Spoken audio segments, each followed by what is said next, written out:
नमस्कार दोस्तों, स्वागत है आप सभी का माय स्टडी दोस्त यूट्यूब चैनल पे। सो फ्रेंड्स, अभी हम इस वीडियो में बात करेंगे 26 फरवरी के थर्ड शिफ्ट के रिव्यू के बारे में, जो आपका नेवी AA एंड SSR का एग्ज़ाम हो रहा है। सो गाइस, पेपर का लेवल अगर मैं ओवरऑल बात करूँ तो काफ़ी अच्छा लेवल आप इसे कह सकते हैं। इस बार जो पेपर आया है ये मॉडरेट टू हार्ड लेवल का रहेगा। अब देखो, इसमें कुछ चीज़ें ये रहती हैं कि एक पार्ट ईजी आ रहा है, एक पार्ट हार्ड आ रहा है। जो अभी भी मेन टारगेट रहा है वो फिजिक्स पे ही रहा है। बहुत से बच्चे कमेंट बॉक्स में बोल रहे हैं कि सर फिजिक्स ने फाड़ दिया है। बिल्कुल, अब उसमें मिनिमम क्राइटेरिया जो 5 नंबर है वो भी कुछ लोगों के लिए मुश्किल हो रहा है, ठीक है ना। तो ये चीज़ अब आपको डरना नहीं है इस सिचुएशन में। सबसे पहली बात आपको बता दूं, इसमें क्या करना है कि फ़िज़िक्स को थोड़ा सा संभल के आपको टैकल करना है। ज़्यादा कुछ नहीं करना है, 10-15 क्वेश्चन उसमें कर लो अगर वो टफ आ रहा है तो, जिसमें आपको सिर्फ 5 नंबर मिल जाएँ, ठीक है। 5 से 6 नंबर अगर आपने वहाँ पे स्कोर कर लिए, बाकी अदर पार्ट के लिए वो बोल रहे हैं कि वो ईजी आ रहे हैं, ठीक है। कुछ सेक्शन उनमें भी मतलब इतने ईजी भी नहीं है, मतलब मॉडरेट लेवल से ज़्यादा नहीं है, लेकिन फिजिक्स को थोड़ा सा टफ बताया जा रहा है। बोल रहे हैं कि नेवी जो आपका NDA एग्ज़ाम होता है उसमें भी ऐसा नहीं आता। कुछ लोगों का ओपिनियन ऐसा है। इसके बाद में देखिए, उनको क्वेश्चंस बोल रहे हैं कि सर स्ट्रेस के कारण ज़्यादा क्वेश्चन याद नहीं रह पाते। कुछ क्वेश्चंस यहाँ पे वीडियो में मिल जाएंगे। उसके बाद उन्होंने सारा ये बताया कि किस सेक्शन से कितने क्वेश्चन आ रहे हैं और ओवरऑल कितने क्वेश्चन अगर कोई अटैम्प्ट करे तो वो कितना गुड अटैम्प्ट रहेगा और उसका सिलेक्शन हो सकता है। तो वो सारी चीज़ें भी लास्ट में आपको बताऊँगा, गुड अटैम्प्ट। लेकिन अभी क्वेश्चन की बात करते हैं। पहला क्वेश्चन पूछा गया है पैन का फुल फॉर्म। तो देखिए, पैन कार्ड का फुल फॉर्म जो होता है वो होता है परमानेंट अकाउंट नंबर, ठीक है ना। उसके बाद देखिए, भूटान की करेंसी पूछा गया है, तो इसका करेंसी हो जाएगा ठीक है, भूटानीज़, ठीक है ना।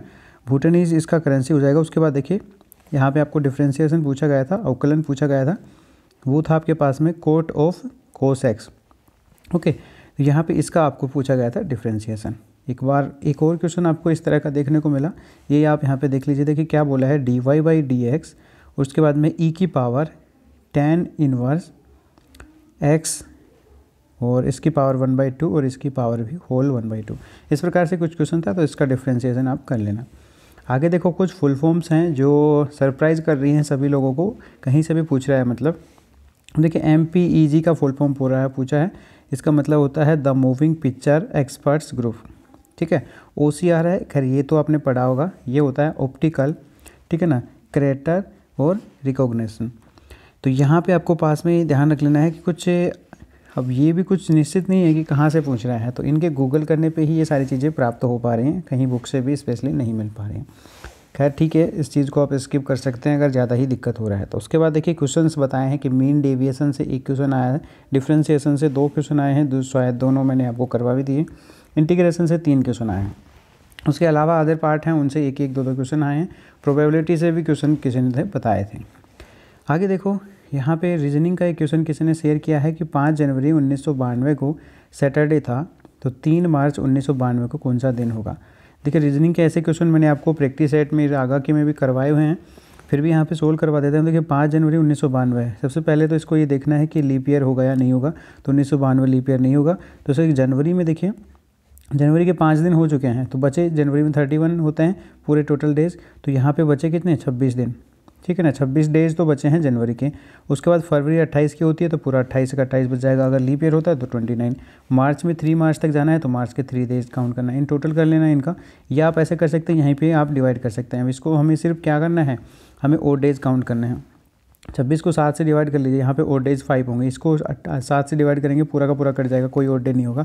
3 को 7 से डिवाइड नहीं हो रहा, पर ये 3 पूरा ओड डेज में काउंट हो जाएगा। तो 5 + 3 8 हो जाएगा, 8/7 ये हो जाएगा। फिर से आप डिवाइड करो जब तक कि ओड डेज 7 से ना कटने वाले बच जाएँ।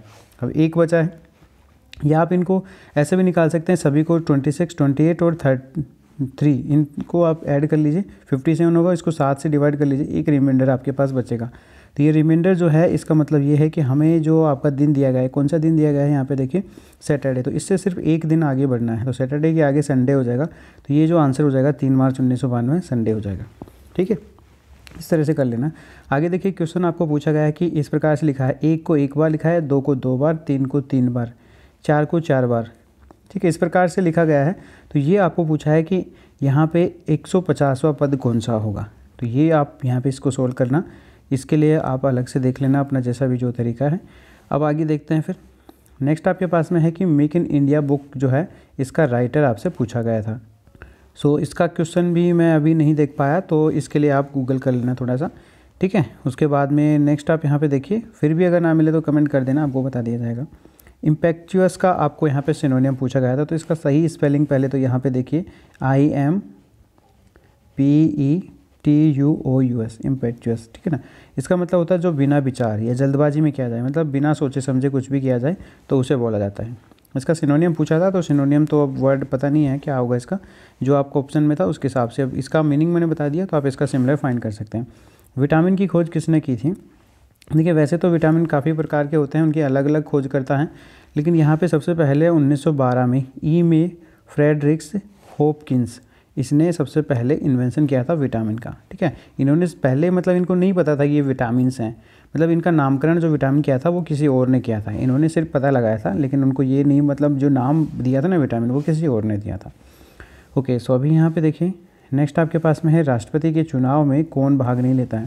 देखिए राष्ट्रपति का जो चुनाव है, और यहाँ पे देखिए कौन कौन भाग नहीं लेता, ऑप्शन भी दिए हैं, राज्यसभा, लोकसभा, विधानसभा और राज्यपाल। तो इसका भी आप देख लीजिएगा थोड़ा सा, और इसमें शायद ये राज्यपाल नहीं होगा, बाकी ये सारे होंगे विधानसभा, लोकसभा, क्योंकि ये जनता के द्वारा चुने होते हैं, और इनका राज्यपाल का जनता के द्वारा नहीं चुने होने के कारण ये भाग नहीं लेते, तो इसका आंसर डी ऑप्शन ही होगा। ओके, उसके बाद इंडियन नेवी डे पूछा था। अब ये देखिए कई बार क्वेश्चन क्या होता है कि कुछ लोग वैसे भी कमेंट कर देते हैं, तो अब आप ये मत बोलिएगा मैंने कमेंट देखे हैं कि सर ये क्वेश्चन नहीं पूछे गए हैं, तो भाई देखो मेरे को जो कमेंट बॉक्स में मिले हैं, आप चाहें तो कम्युनिटी टैब में देख लेना।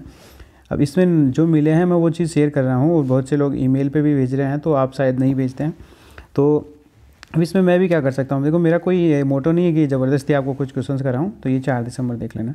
उसके बाद 1857 के समय जनरल गवर्नर कौन था? ठीक है, गवर्नर जनरल तो आपके लॉर्ड कैनिंग, और इनका जो 1856 में नियुक्त हुआ और सिर्फ 1857 तक ही थे, और लास्ट भी यही थे 1857 में, ठीक है।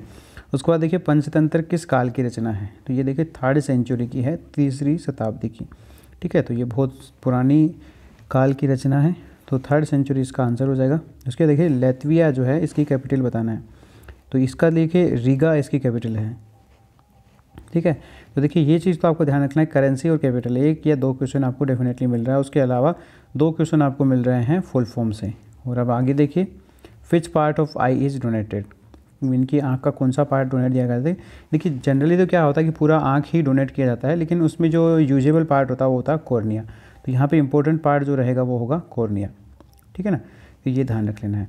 आगे देखो फिर आपके लिए एक चार्ट तैयार किया है मैंने, जिसमें कुछ क्वेश्चंस स्टूडेंट के ओपिनियन के हिसाब से बनाए गए हैं कि हाँ कितने उन्होंने किए हैं और किस लेवल तक उन्होंने बताया। मतलब देखिए उन्होंने जो किए वो अलग बात है, उन्होंने ये बताया कि सर इतना क्वेश्चन एक अच्छा बंदा जो तैयारी करके जा रहा है वो अटैम्प्ट कर सकता था, ठीक है ना। टोटल ओवरऑल बात करें तो 70 से 80 क्वेश्चन। अब ये देखिए क्वेश्चन अटैम्प्ट करने की बात हो रही है, मैं ये नहीं कह रहा कि 70-80 मार्क में पूरे सही हों। अब देखिए आपके 50 भी सही हैं तो कुछ माइनस होके 40-45 जो भी नंबर हैं आपके आ सकते हैं। अब इतने तो आपको अटैम्प्ट करने भी चाहिए। अब ये देखिए एक चीज़ आपको ध्यान रखना है, जैसे फिजिक्स पे सब लोग फोकस कर रहे हैं, सभी बोल रहे हैं फिजिक्स फिजिक्स फिजिक्स टफ है टफ है, तो यहाँ पे देखो कम अटैम्प्ट कर लो, लेकिन मिनिमम मार्क जो है 5 नंबर है तो वो तो कम से कम सिक्योर करना चाहिए आपको। अब इसमें गलती ये मत कर देना कि इसमें ज़्यादा अटैम्प्ट कर दो।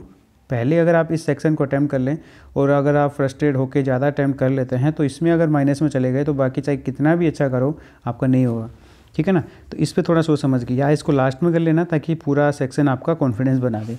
ओके, सो अभी यहाँ पे बात करते हैं कि इंग्लिश सेक्शन 25 क्वेश्चन आ रहे हैं, इंग्लिश में बोल रहे हैं सर बहुत अच्छा पेपर आ रहा है, कोई ज़्यादा डिफिकल्टी नहीं है, तो 22-23 क्वेश्चन आप कर सकते हैं। 1-2 क्वेश्चन ऑलमोस्ट टफ रहते हैं हर पेपर में तो वो स्किप कर सकते हैं।